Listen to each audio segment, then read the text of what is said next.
여러분 안녕하십니까? EBS 초대석 정관웅입니다. 오늘은 여러분 좋아하시는 소설가 한 분 모셨습니다. 인간시장 장총찬 기억나시죠? 김홍신 작가이신데요. 오랜만에 신작을 내셨어요. 이 단 한 번의 사랑이라는 작품이고요. 여러분 좋아하시는 그 인간시장도 개정판이 다시 또 나왔습니다.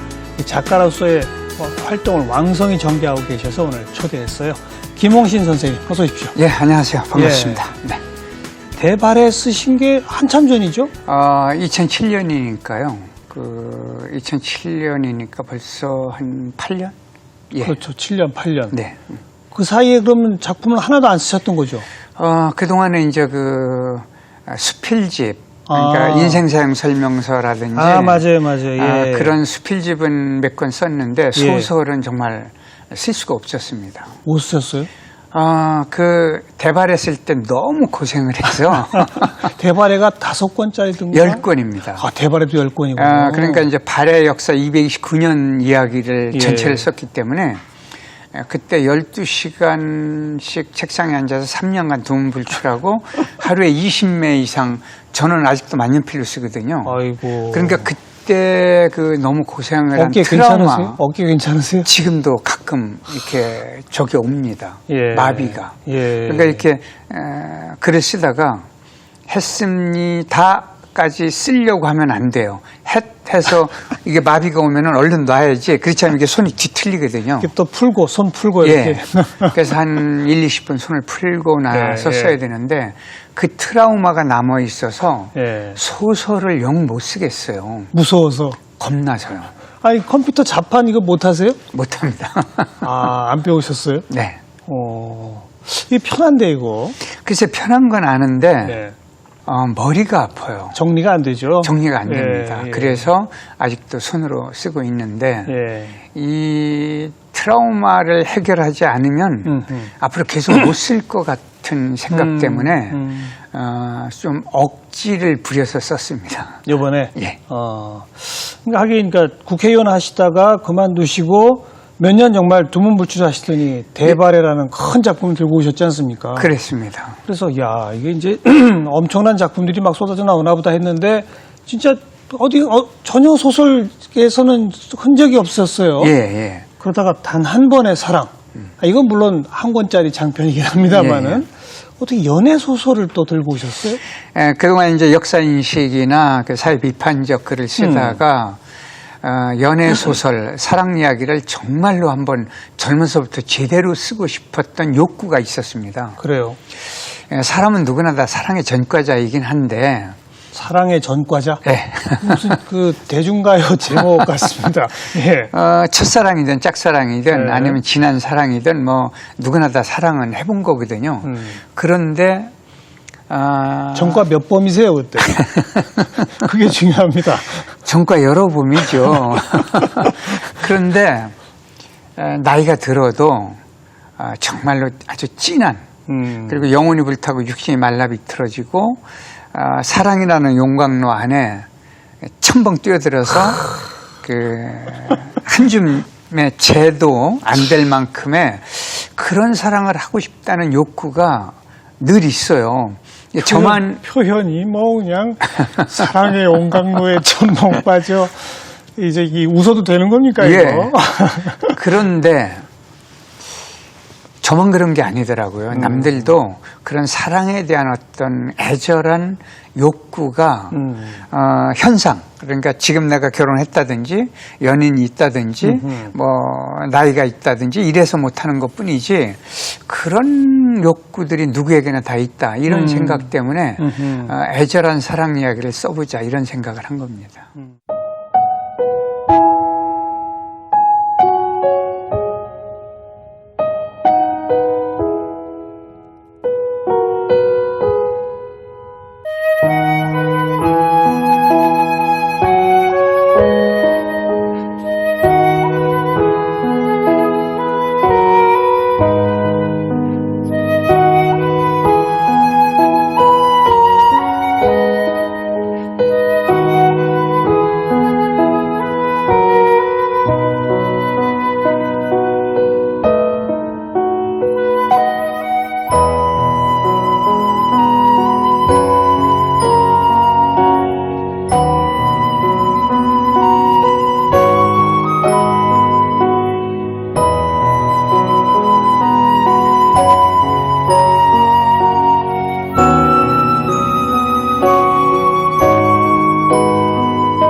부인을 먼저 보내신 지 한참 됐잖아요.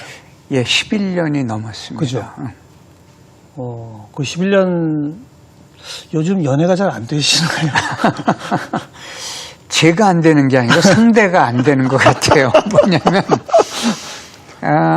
이렇게 이제 이른바 세속적으로 이름하고 얼굴이 알려지니까 연애는 하겠는데 네. 같이 사는 건 부담스럽다. 이런 이야기를 이제 간접적으로 들었거든요. 이게 일리가 있다 싶고요.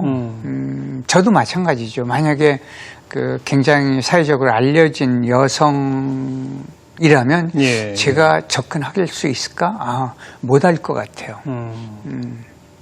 그런 어떤 영광로에 풍덩 빠지는 것 같은 그런 사랑을 그래도 좀 하셨어요? 그 사이. 그러니까 그 영혼 속에서 그게 하고 싶은 게 있으니까 예. 못하니까 글로 대신 할 수 있었던 것이죠. 그래요. 그런 어떤 특히 그런 표현 이렇게 영광로 속에 푹 빠져서 뭐 가루 하나 남지 않는 어떤 네. 근데 그런 건 사실 불가능하잖아요. 특히 나이가 먹을수록 또 하고 있는 일들이 다 있고 이럴수록 불가능한 일 아닙니까? 사실은 불가능합니다. 그렇죠. 불가능하기 때문에 오히려 욕구가 생긴다. 심리학에서 이렇게 이야기를 하거든요. 지난 봄에도 그 함안에 강연을 갔다가 올라오는 길인데 거기 아는 분이 저를 그 벚꽃이 흐드러진 곳을 안내해주고 예, 이제 예. 데려다 주는데 예. 제가 벚꽃을 이제 찍고 휴대폰으로 그 카톡방, 제자들의 카톡방에다 이렇게 보냈어요. 나는 지금 억만가만히 그 팝콘이 동시에 터진 듯한 그 꽃밭에 있다. 나는 지금 꽃멀미를 하고 있는데 내가 진짜 하고 싶은 건 사랑멀미다 이렇게요. 예. 그랬더니 뭐 그냥 답장이 오는데 예. 전부 사랑멀미를 하고 싶다는 거예요. 예. 그래서 소설 제목을 사랑멀미로 할까 이런 생각도 했는데 그 멀미라는 낱말이 가진 부정적 의미가 있어요. 맞아요. 예. 멀미는 싫은 거죠. 싫은 거죠. 안 왔으면 좋겠는 거죠. 안 왔으면 좋겠는데 사랑멀미 같은 건 왔으면 좋겠다는 생각을 하게 되더라고요. 예. 근데 이제 그 멀미가 가진 그 부정적, 일반적 부정적 의미 때문에 그 제목을 못 썼습니다. 그래서 네네. 언젠가는 한번 그 제목으로 괜찮은데요. 예, 사랑멀미. 예, 쓰고 싶습니다. 단 한 번의 사랑은 조금 좀 뭐 흔히 들을 수 있는 제목 같은데 사랑멀미 이건 이게 독창적이에요. 네. 예. 그 소설을 보니까 젊은 시절에 뜨겁게 사랑했던 어떤 여인인데 딴 데로 결혼을 했다가 본인이 기자회견을 통해서 재벌가랑 결혼을 했다가 네. 나는 나온다. 첫사랑하고 하겠다. 네. 뭐 이렇게 시작되는 그런 거. 예, 첫 문장이 그렇습니다. 그렇죠. 그러니까 그 사람의 우선 뭐 시작부터가 드라마틱합니다. 예, 그 사람이 내 영혼에 스키처럼 남아있다. 이렇게 시작을 하죠. 근데 이제 첫 문장 가지고 굉장히 고심을 했어요. 첫 문장을 어떻게 시작해야 이 소설 전체를 한마디로 이야기할 수 있을까? 그래서 이제 그 습기라는 거. 습기는 늘 이렇게 어딘가에 스며 있거든요. 예. 그래서 이제 그런 의미를 담아서 첫 문장을 사용했습니다. 그런데 순전히 사랑 얘기인 줄 알았는데 네. 뭐 재벌은 뭐 못 준다고 역시 김홍신 작가님답게 재벌가와의 결혼은 납치에 의한 강제 결혼이었고 네. 또 그 재벌가가 독립유공자 후손이니 뭐 했는데 알고 보니 그게 아니라 뭐 친일 그렇죠. 뭐였다. 가짜- 이런 스토리가 막 나오더라고요. 예. 이 사랑 얘기가 아니라 역시 또 사회 비판서 아닙니까? 근데 이제 이 사랑을 애절하게 하기 위해서 이 사랑에 대한 고통, 애절함, 이것이 간절하려면 사건 자체가 뭔가 간절해야 할 것 같았어요. 네네. 그래서 이제 사실은 옛날에 이 납치로 결혼한 사람들이 적잖게 있는 거거든요. 강제 결혼. 정말요? 실제로 그런 경우가 옛날에 꽤 많았었습니다. 옛날 과부 보쌈 하는 것도 아니고 그러니까 이제 권력가 세도가들이 그렇죠. 강제로 예. 이렇게 알려진 여성들을 결혼하는 경우가 꽤 있었지 있어요. 않습니까? 예. 그런 것들을 도입을 한 것이죠. 그리고 이제 제가 국회에 있을 때 그 5명 밝혀냈는데 가짜 독립유공자. 예, 가짜 독립유공자가 국립현충원에 있거든요. 예. 그러면 거기 가서 제대로 이제 정치를 할 때니까 1년에 몇 번씩 가서 절을 하는데 정말로 이렇게 가슴이 아렸고 왜 우리가 이제 친일 문제가 이렇게 해결되지 않았는가 하는 어떤 가슴앓이를 하면서 그렇죠. 그걸 밝혀냈어요. 그래서 훈장도 치탈하고 묘까지 파냈거든요. 그런 건을 하나쯤은 언젠가는 써보고 싶었어요. 그래서 이제 이 사랑 이야기에 그걸 집어넣으면은 더 절절하겠다. 그렇죠. 여성의 그 입장이 아주 애절하고 절절하다. 그래서 그걸 엮어서 의미 부여를 하고 싶었습니다. 네네. 결국 그 사랑은 이루어집니까? 그래서 사랑이 이루어지면은 희극인데 이루어지지 않으면 비극이거든요. 근데 이제 참 묘한 것이 이렇게 써놓고 나니까 사람들은 뭐라고 그러냐면 왜 결론을 비극으로 갔느냐. 그 둘이 사랑하게 만들지 아니면은 병이 낫게 하지 이런 주장들을 하는 분들이 있어요. 근데 그것이 오히려 감흥이 오래 가는 것이지 비극이 절절하기 때문에 오래 가는 것입니다. 쟤들도 영화 볼 때 그러거든요. 주인공이 예를 들어 서부할극 경우에 그 남자 주인공이 적과 싸워요. 싸워서 마지막에 적을 땅 쏴놓고 무너뜨리고서 이제 여인을 구했어요. 그럼 그걸로 끝났으면 참 좋을 텐데. 그렇게 끝나는 영화도 많이 있어요. 근데 맨 마지막에 악당이 마지막에 죽는 척 하다가 총을 빵 쏴서 여자를 죽이거든요. 맞아요. 아니면 남자를 죽이거나. 그랬을 때 이게 내가 감독이면 저 사람은 살려준다 이 생각들을 하거든요. 그런 어떤 그 마음속에 그 잠재된 의식을 건들고 싶기 때문에 알겠습니다. 작가들은 이렇게 비극적 결론을 많이 내게 됩니다. 궁금하네요. 진짜 사랑 이야기 맞죠? 네. 독립유공자, 재벌, 강제 결혼 이게 핵심 아니죠? 그것은 이 소설의 줄거리를 위해서 애절하고 그 처절한 사랑을 위해서 말하자면 이제 끌어온 사건 중에 하나 이렇게 보시면 그동안 소설이 참 작품이 많으시잖아요. 그렇습니다. 연애 소설은 처음 아니신가요 혹시? 사실 남들은 보면은 처음이라고 인식을 하는데 연애 소설은 썼는데 지금처럼 늘 사회적 어떤 사건이 그 안에 들어와 있기 때문에 사람들 느낌에는 이건 사랑 소설, 연애 소설이 아니고 사회 비판적 또 아니면 역사적 사건을 다룬 소설 이렇게 인식을 강하게 했습니다. 그래서 제가 다시 한번 확인 삼아 질문 드린 거예요. 이번 것도 그런 거 아니냐. 이번 거는 정말 아닙니다. 사랑 이야기입니다. 뭐가 이번에는 진짜 사랑 얘기를 써야겠다라는 것이 아까 말씀하신 이제 나이가 들다 보니 점점 더 그걸 꼭 써보고 싶었다. 그건가요? 그것도 있고요. 그다음에 이렇게 혼자 있으니까 문득 애절하게 그 사랑이라고 하는 그런 그게 어떤 그 형상화되어 있는 건 아니거든요. 그런데 이 사랑이라고 하는 것이 형상화돼서 가슴을 이렇게 치밀고 들어올 때가 있어요. 그러니까 그런 것이 아마 외로움, 고독의 경지. 그러니까 이 환과 고독이라고 할 때 그 고독의 경지라는 것은 어려서 부모가 없는 건 고고 늙어서 자식이 없는 건 독인데 그렇죠? 그 경지 같은 느낌을 이렇게 한순간에 칵 가슴으로 그 송곳이 찌르듯이 받을 때가 있거든요. 그러니까 그런 것을 극복하고 싶은 어떤 그 갈증 때문에 더 쓰고 싶었던 게 아닌가 싶습니다. 사랑이 형상화되어서 가슴을 치밀고 들어온다. 이해가 잘 안 가죠.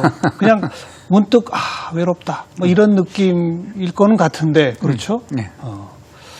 사랑이 뭡니까? 글쎄 사랑은요 인간에게 있어서 가장 가장 영원한 숙제고, 그다음에 이 사랑이 변치 않으면 애절을 하지 않거든요. 늘 변할 수 있기 때문에 더 애절하고 간절한 것이 아닌가 싶고요. 그다음에 인간에게는 또 영원한 숙제, 그걸 풀어도 다 제대로 안 풀리기 때문에 역시 종교가, 철학이, 문학이, 예술이 생기는 게 아닌가 이런 생각도 해봅니다. 네. 그럼에도 불구하고 인간의 근본은 사랑이다 이런 생각을 하죠. 이 지금 변한다, 끊임없이 변화한다, 영원한 숙제다. 네. 그러니까 이 말은 뭔가 완성태라는 게 없다는 얘기 아닙니까? 그렇죠. 완성태가 없다 이렇게 저는 본 것이죠. 뭔가 완성된 것 같으면 또 달라져 있고 그렇죠. 또 변화하고 있고 내가 변하지 않으면 상대방이 변하고. 그러니까 사랑은 무한대인데 문득 이런 생각을 할 때가 있거든요. 제가 상대의 마음을 정말 훤히 알았으면 얼마나 좋겠나 그런 생각을 하는데 예. 만약 알게 되면은 통곡할 것 같다는 생각이 들어요. 그렇지 않을까 싶어요. 그래서 그 사랑은 그래서 무한대이기 때문에 늘 변하면서도 어찌 보면은 이 사랑이 늪이 되고 네, 네. 어쩌면은 사랑이 허공이 되고 어쩌면 사랑이 너무 찬란한 꽃이 되고 이렇게 그런 것들이 한꺼번에 그 안에 모든 인간이 가지고 있는 이게 인간의 이 뇌가 1.5kg밖에 안 되는데 예. 이 세상에서 가장 복잡한 게 이 뇌거든요. 예. 이게 이 작은 우주가 들어있죠. 그렇죠. 지금. 그러니까 이 뇌가 분화하는 가장 중요한 이게 세속적 낱말은 사랑 이렇게 생각을 합니다. 영원한 숙제. 끊임없이 변화하기 때문에 더더욱 애절한 것. 네. 뭐 그 숙제 해야죠 뭐. 이 인생이라는 게 그 숙제 하면서 끝나는 거 아니겠습니까? 그럼요. 그래서 제가 강연할 때 이제 그 이야기를 하는데 눈빛이 번쩍 빛나는 이야기거리가 이런 것들이 있어요. 사람은 태어나서 죽음으로 가는 여행길이거든요. 네. 이게 지금 우리도 죽으러 가는 그 여행인데 여행은 그 다리가 떨릴 때 하는 거 봐보고 가슴이 떨릴 때 해야 되거든요. 근데 가슴 떨리게 하는 가장 중요한 요소는 낱말로 얘기하면 사랑이거든요. 네. 그래서 지금 사랑 이야기를 쓰고 싶었던 겁니다.